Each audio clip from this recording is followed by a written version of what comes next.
Mugaji yese ndamuzi vraiment oya kandi ari mu bantu berekanywe ahubwo yuko ari abakozi bitwa abakozi b'Imana babayesikura baje kwiba abantu. Yego tuzajya tubivuga nabwo mudutuka ariko twabivuze ni gute umuntu yitwa pastori iyo titre yitwa pastori akagira titre ya bishop akagira titre ya apotre ariko akaba adashobora kuyirinda. Niba utarinze izina wahawe ku bwa Kristo mu by'ukuri ninde wundi uzaza kuri kurindira? Nibaza yuko atovyura intambara namba yahaga yoreka nta niyo yoshobora kugwa yoreka kuko usino mu buriri soni mugana ubugize ukuri kuzomubabaza. Yego yoreka uramukebuye ivyo byose mvuze ntacyo ndabivuze ko nibyavuzwe. Yego mwebwe iyo mubirebye mubona ibi bintu bikwiriye ko abantu bitwa ko ari abakozi b'Imana birirwa ku mbuga nkoranyambaga bafite amazina gusa kandi kitonderwa mubyibuke mbibibutse Bibiliya yaravuze ngo muzabamenyera ku mbuto bera. Mugabo ndamukebura ntagose intambara na apotre mbaha Rigiye ni gasopo apotre nimba afise ibyo agomba ko tuganira azobivuga tubiga mugabo agombye kuja hamwe mu igumira hamwe rya Claude na Gasuku kugira ngo bagire orokesi yo kugwanya mbaha bagana wiye ko ntuze bishop rugati ntanzi neza ndamubuze. Niba umuntu arimo arajya gusambana agapfira iyo yasambaniye, niba umuntu arimo arajya gusambana agahita afatirwa mu gutera inda umwana utujuje imyaka, niba umuntu arimo arajya kwiba agafatirwa aho yagiye kwiba, niba umuntu ashobora kuroga agafatanwa uburozi yitwagwa ko ari umukozi w'Imana, mwebwe ntabwo mubona ntabwo ibyo byababera ikimenyetso cy'uko Imana yahaza abantu biyitirira izina ryayo nk'uko idasiba kubivuga ngo ndaje ngiye kubashyira hanze, ngiye gukubita mpereye mu buturo bwanjye ubundi nindangiza nkubite hasi? Ntabwo ayo masezerano muyazi. Ntabwo Imana imaze igihe itubwira ngo ndaje, ntabwo Imana imaze igihe itubwira ngo nje gukoza isoni, Imana ntimaze igihe itubwira ngo ije gusohora imyanda no gukubura urusengero rwayo. Ntabwo mubizi ko Imana imaze igihe itubwira ngo nje gushyira ku mugaragaro. Muraduhora iki? Muraduhora iki? Niki gitumye mudutuka ko Imana irimo irashyira ku mugaragaro ko Imana yagize iseseme, ko Imana yababajwe igaterwa agahinda mu by'ukuri n'ibintu birimo birakorwa n'abantu bayiyitirira, ikagambirira ikavuga ngo ndaje mbakubite, ndaje mbahane, ndaje mbashyire ku karubanda, ngiye kubakuraho igitwikirizo kugira ngo abantu bababone, ngiye kuberekana mwasinze abantu babimenye ko mwajyaga munyiyitirira muri abasinzi, ngiye kuberekana nkureho igitwikirizo abantu babimenye ko mwajyaga mwiyambika amaguti ya maremare, mwagera hirya mukayazamura mugasambana, mukambara za costume mukanigiriza, mukambara imisaraba, mwagera hirya imisaraba mukayishyira ku ruhande. Niba Imana y'ubwayo mubizi neza, mubizi hari abantu mudutuka ariko mufite amakuru, hari abantu mukomeje kudutuka ariko mubizi ko ibi bintu birimo biraba Imana ubwayo yabigambiriye kandi yaranabivuze. Ibi murabizi, ndabizi neza ko ibi mubizi. Aya makuru muyicayeho muyaryamye hejuru, musanzwe mwarumvisha imvugo y'Imana ivuga ngo ndarambiwe, ndahaze, ndababaye, ngize iseseme, ngiye kubaruka, ngiye kuberekana, ngiye kubata hanze. Ibi bintu ko mubizi muraduhora iki? Ngira ngo ejo bundi mwarabibonye uriya mudamu witwa Mukeshimana Esteri ubwo yavaga mu karere ka Nyagatare akarenga uburere 14 bwose n'akarere ka Nyagatare ka 15 karimo, akajya gusambanira mu karere ka Nyaruguru bikarangira anapfiriye mu nzu yaho yarayasambanira. None se mwibwira ko nubwo mwadututse mukadutukagura mukadutukuza, mwibwira ko ruriya rugendo rungana kuriya, ingendo mbega uturere 14 urugendo rungana kuriya, mwibwira yuko ruriya rugendo yarugiye nta jwi ry'umwuka wera ririmo riramubwira ngo sigaho ugiye he?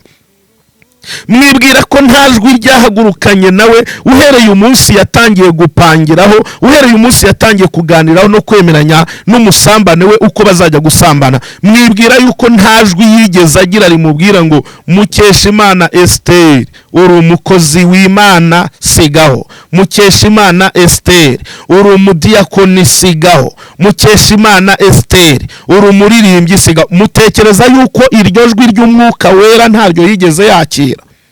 Ikibazo si uko abantu umwuka atabaganiriza, ahubwo ikibazo gihari ni uko abantu bizibye amatwi ngo be kumva ukuri. Icyambere n'amakuru aguteze dayimo. Mbese bana b'Imana, mbabaze kandi mbabaze, ariko ntarababaza reka mbanze nongere mbasuhuze. Ni ukuri pe, ndabahobeye cyane mu izina ry'umwami wacu Yesu Kristo w'i Nazareti. Mwebwe mudukurikirana ku Bishura TV ndetse n'abandi bagerageza kudukurikirana ku Bugingo TV1, mwese reka mbabwire ko mbahobeye pe, muraho neza. Reka nshimira abantu murimo muradusangiza ibitekerezo, murimo murareba kuri buri biganiro byacu, kuri buri nkuru, mwarangiza mukajya muri komenti. Mu by'ukuri abadushimira bakadushimira, abatugaya bakatugaya, abadutuka bakadutuka, ndetse mu by'ukuri n'abaduseka bakaduseka. Mwese aruseka Imana imuhereza umugisha mu bitwenge, arutukana Satani akomeza mukuze mu gutukana, hanyuma ari ugaya nawe ashobora kugira impamvu ituma agaya, ariko utukana we burya ntabwo ari mwiza. Niyo mpamvu mwifurije ngo Satani akomeza muhereze ibitutsi byinshi, ariko abandi bo ntaribi. Burya hari umuntu ushobora kukunenga, hari ushobora kukugaya, wenda atari uburyo bw'uko wenda ari inshuti ya Satani yo kugaya gusa, ahubwo mu by'ukuri ari wa muntu nyine uvuga uti reka uyu muntu mukebure, reka uyu muntu mwunganire,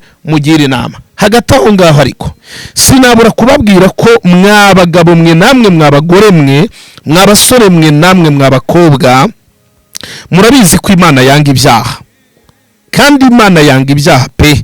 Cyakoze benshi bajya bishingikiriza ijambo rivuga ngo erega ngo Imana ngo ntabwo yanga umunyabyaha ngo yanga icyaha. Erega reka nkubwire muvandi, ntabwo Imana yaba yanga icyaha ngo ikunde ugikora. Ibyo rwose ugomba kubimenya. Niba ukeneye ko Imana igukunda, atandukana n'icyaha. Reka nikomereze mu murongo w'ibyo nari mvuze ngo reka nze mbabaze.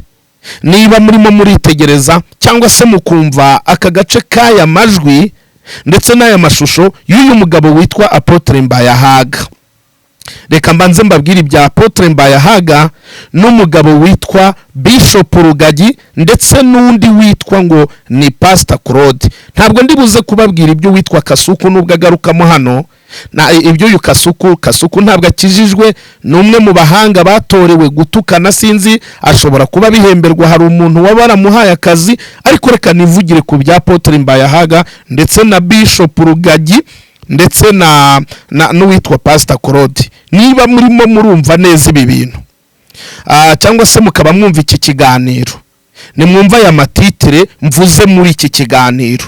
Titire ya mbere ni Apotre, titire ya kabiri ngo ni Bishop, titire ya gatatu ngo ni Pasiteri. Ikibazo gihari, mbese mwebwe mubona byari bikwiriye ko abantu bitwa ko ari abakozi b'Imana birirwa ku mbuga nkoranyambaga barimo barahana za gasopo, barimo baratukana, barimo baracanshamirana, ibeshya unkoreho nkwereke, ibeshya umvugeho nkwereke? Ese mwebwe mubona ari ibintu bikwiriye?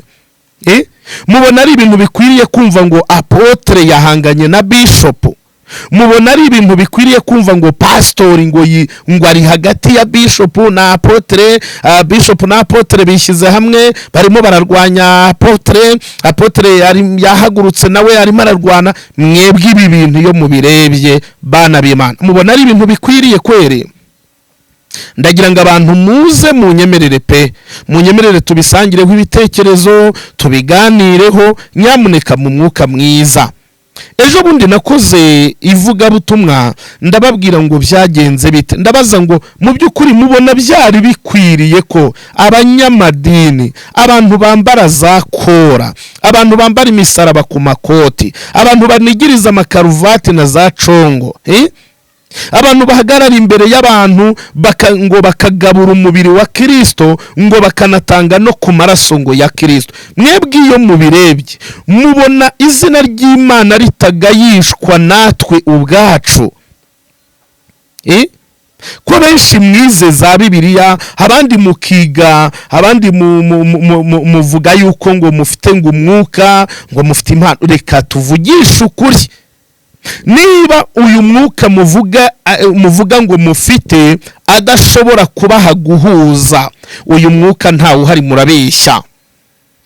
Niba uyu mwuka, niba ushobora kuvuga yuko ufite umwuka wera, ariko muri wowe ukaba ufite umwuka wo kwishyira ejuru, kudaca bugufi, kutagirwa inama, ukaba utari inyangamugayo, ugahemuka, ugasebanya, ugaharabika, mu yandi magambo we kubeshya ko ufite umwuka wera ntawe.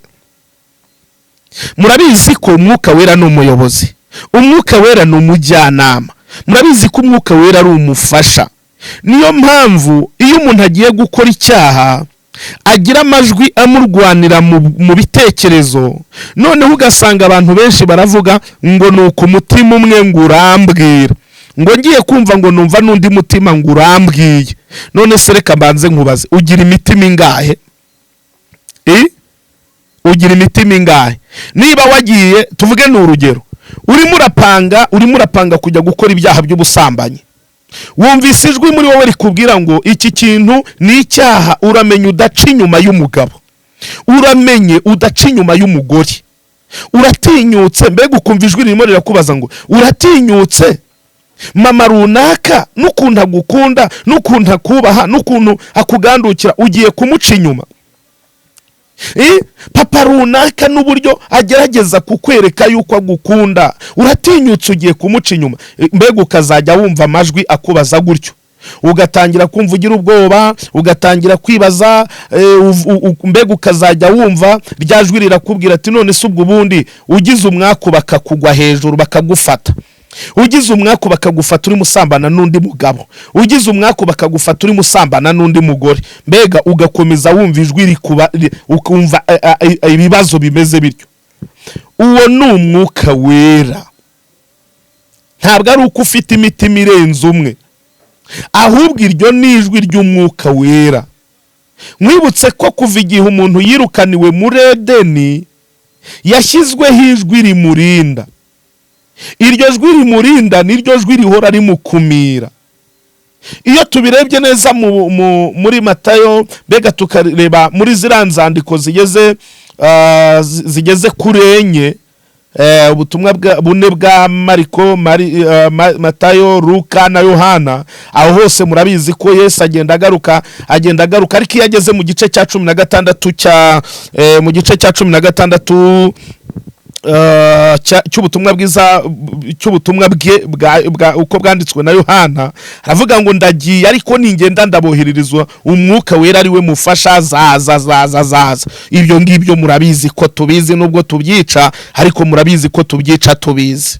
Yego, none se reka mbanze mbaze, niba uyu mwuka wera yakuganirije, akakunganira, akagufasha, akagukuyakuya, akakuba hafi, akakubuza, akakwitambika, akagira gute, ukarenga aho warangiza ukagenda, waba ugitangira kumanura ipantaro undi akagura arakamanitse, mu by'ukuri barangiza bakabagwa hejuru, wajya ukumva umugabo wawe ahamagariye hafi y'urugi urimo urasambaniraho. Ngira ngo ejo bundi mwarabibonye uriya mudamu witwa Mukeshimana Esteri, ubwo yavaga mu karere ka Nyagatare akarenga uburere 14 bwose n'akarere ka Nyagatare ka 15 karimo, akajya gusambanira mu karere ka Nyaruguru, bikarangira anapfiriye mu nzu yaho yari ayasambanira. none se mwibwira ko nubwo mwadututse mukadutukagura mukadutukuza, mwibwira ko ruriya rugendo rungana kuriya, ingendo mbega uturere 14 urugendo rungana kuriya, mwibwira yuko ruriya rugendo yarugiye nta jwi ry'umwuka wera ririmo riramubwira ngo sigaho ugiye he? Mwibwira ko nta jwi ryahagurukanye nawe uhereye umunsi yatangiye gupangiraho, uhereye umunsi yatangiye kuganiraho no kwemeranya n'umusambane we uko bazajya gusambana? Mwibwira yuko nta jwi yigeze agira rimubwira ngo Mukeshimana Esther uri umukozi w'Imana sigaho, Mukeshimana Esther uri umudiyakoni sigaho, Mukeshimana Esther uri umuririmbyi sigaho? Mutekereza yuko iryo jwi ry'umwuka wera ntaryo yigeze yakira? Ikibazo si uko abantu umwuka atabaganiriza, ahubwo ikibazo gihari ni uko abantu bizibye amatwi ngo be kumva ukuri. None se sibyo ndimo ndavuga? Tuzajya tubivuga nabwo mudutuka ariko twabivuze. Ni gute umuntu yitwa pastori, iyo titire yitwa pastori, akagira titire ya bishop, akagira titire ya apotre, ariko akaba adashobora kuyirinda? Niba utarinze izina wahawe ku bwa Kristo, mu by'ukuri ninde wundi uzaza kuri kurindira? Ndagira ngo tuganire kandi tubwizanye ukuri. Mwebwe iyo mubirebye mubona ibi bintu bikwiriye ko abantu bitwa ko ari abakozi b'Imana birirwa ku mbuga nkoranyambaga bafite amazina gusa, kandi cyitonderwa mubyibuke, mbibibutse Bibiliya yaravuze ngo muzabamenyera ku mbuto bera. Niba tumaze kumenya imbuto z'umuntu harya, reka nanasoreza dukomeze tumwite umukozi w'Imana kandi imbuto zamaze kutwereka ko atari we. Turavuga ngo uyu muntu, twebwe ntabwo dushishikazwa no kwamamaza abasambanye, abibye, abafunzwe, abishwe n'ibindi. Twebwe dushishikajwe no kuburira abasigaye inyuma ngo basigeho badateshuka nabo bakamera nk'abariya. Twebwe dushyira amakuru hanze y'ibintu biba birimo birakorwa n'abantu bitiriwe izina ry'Imana mu rwego rwo kugira ngo abasigaye batinye kandi bamenye ko imbere hari urwobo rutegereje abantu benshi bitwa ko turi abakozi b'Imana, bibafashe kwirinda. Niba umuntu arimo arajya gusambana agapfira iyo yasambaniye, niba umuntu arimo arajya gusambana agahita afatirwa mu gutera inda umwana utujuje imyaka, niba umuntu arimo arajya kwiba agafatirwa aho yagiye kwiba, niba umuntu ashobora kuroga agafatanwa uburozi yitwagwa ko ari umukozi w'Imana, mwebwe ntabwo mubona, ntabwo ibyo byababera ikimenyetso cy'uko Imana yahaza abantu biyitirira izina ryayo, nk'uko idasiba kubivuga ngo ndaje ngiye kubashyira hanze, ngiye gukubita mpereye mu buturo bwanjye, ubundi nindangiza nkubite hasi? Ntabwo ayo masezerano muyazi. Ntabwo Imana imaze igihe itubwira ngo ndaje, ntabwo Imana imaze igihe itubwira ngo nje gukoza isoni, Imana ntimaze igihe itubwira ngo ije gusohora imyanda no gukubura urusengero rwayo. Ntabwo mubizi ko Imana imaze igihe itubwira ngo nje gushyira ku mugaragaro. Muraduhora iki? Muraduhora iki? Ni iki gitumye mudutuka ko Imana irimo irashyira ku mugaragaro ko Imana yagize iseseme, ko Imana yababajwe igaterwa agahinda mu by'ukuri n'ibintu birimo birakorwa n'abantu bayiyitirira, ikagambirira ikavuga ngo ndaje mbakubite, ndaje mbahane, ndaje mbashyire ku karubanda, ngiye kubakuraho igitwikirizo kugira ngo abantu bababone, ngiye kuberekana mwasinze, abantu babimenye ko mwajyaga munyiyitirira muri abasinzi, ngiye kuberekana nkureho igitwikirizo, abantu babimenye ko mwajyaga mwiyambika amagutiya maremare, mwagera hirya mukayazamura mugasambana, mukambara za kositime mukanigiriza, mukambara imisaraba, mwagera hirya imisaraba mukayishyira ku ruhande.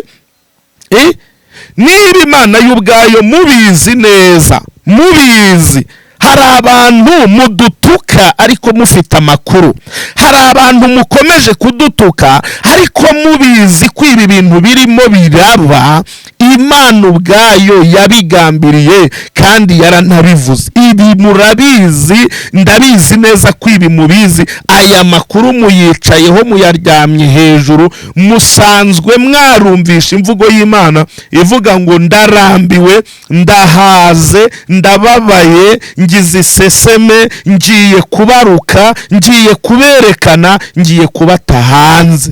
Ibi bintu ko mubizi, muraduhora iki? Muratuziza iki? Ibi byose ntimurimo murabibona? Ibi byose ntimurimo murabibona? None se utekereza ngo iyo umuntu akumvisha uri apotre, umuntu akakumva uri bishop, umuntu akakumva uri pasiteri, umuntu akakumva uvuga ko uri umuhanuzi, yarangiza aje akakumva ku karubanda urimo uratukana ibitutsi nk'iby'abashumba, urimo uratukana ibitutsi nk'iby'abantu batigeze bakandagira no banamenya n'umuryango w'urusengero. Muraduhora iki mw'abantu mwe? Reka mbashimire cyane kandi mbasabire umugisha, nanababwire ngo nimukomeze kudushyigikira, mukomeze gukanda subscribe. Ntabwo tuzatinya kuvuga ibyo tugomba kuvuga, n'ibyo Imana iducishiremo ngo nuko muri budutuke tuzabivuga. Kama mbaya niho hahandi, nimushaka muzakora uko mubishaka, ariko icyo tudashobora kwihanganira mureke twe gutukisha izina ry'Imana. Murakoze cyane, ndabakunda. Nitwa Jean Paul.